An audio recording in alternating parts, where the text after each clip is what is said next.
You don't feel empty because you're single. You feel empty because you're waiting for something to start, waiting for someone to arrive, waiting for life to finally feel complete. And that waiting is the real problem. Because while you're waiting, life is already happening. Without you. Be honest with yourself. You don't feel empty at night because no one is next to you. You feel empty because, deep down, you don't feel like your life is moving. And being single just makes that impossible to ignore. You've been taught something your entire life. That connection equals fulfillment.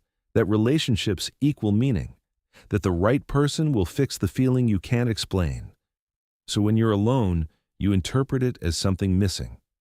But look closer.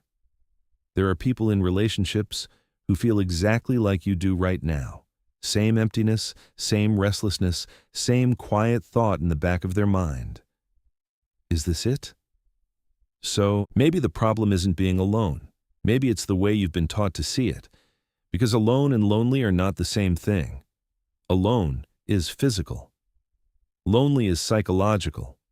You can be alone and feel completely grounded. And you can be surrounded and still feel disconnected. Your state is not created by who is with you. It's created by how you experience yourself. And right now, that's the part nobody taught you to build. You've been trained to look outward, for validation, for attention, for something that reflects value back to you.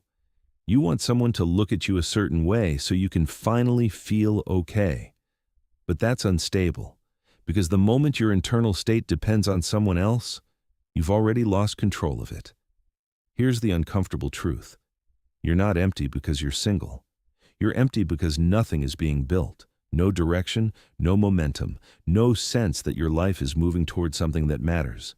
And without that, even the right person won't fix it. They'll just distract you from it. Meaning is not something you find. It's something you create, through direction, through discipline, through doing things that move your life forward, whether anyone is watching or not. Relationships can add to that, but they cannot replace it.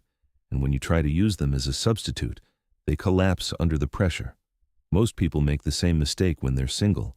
They pause their life. They wait. Wait to travel. Wait to experience things. Wait to feel alive. Because in their mind, those moments only count if someone is there to share them. But that belief is exactly what's keeping you stuck.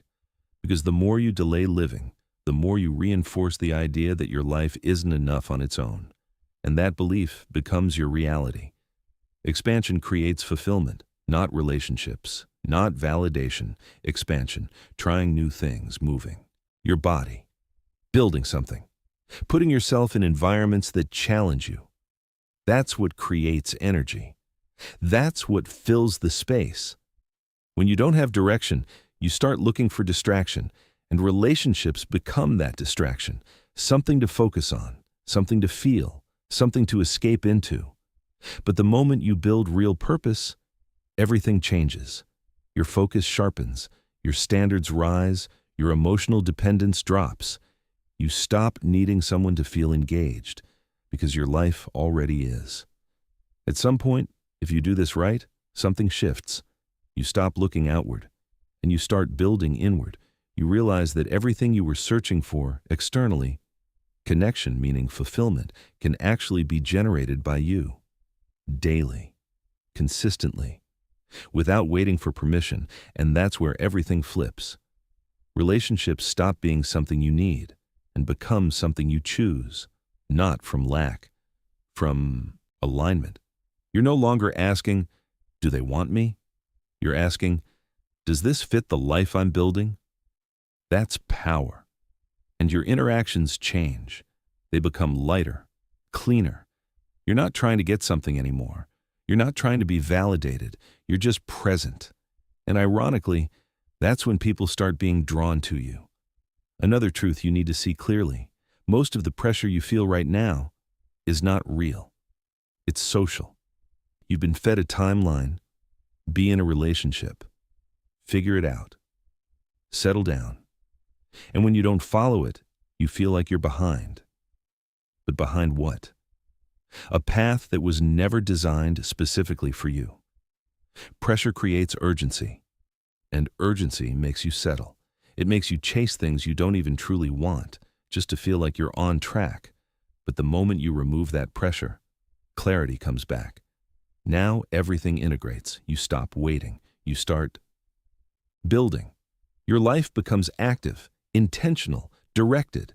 You wake up with something to move toward. You create momentum, and internally, something changes. From something is missing to I'm already in motion.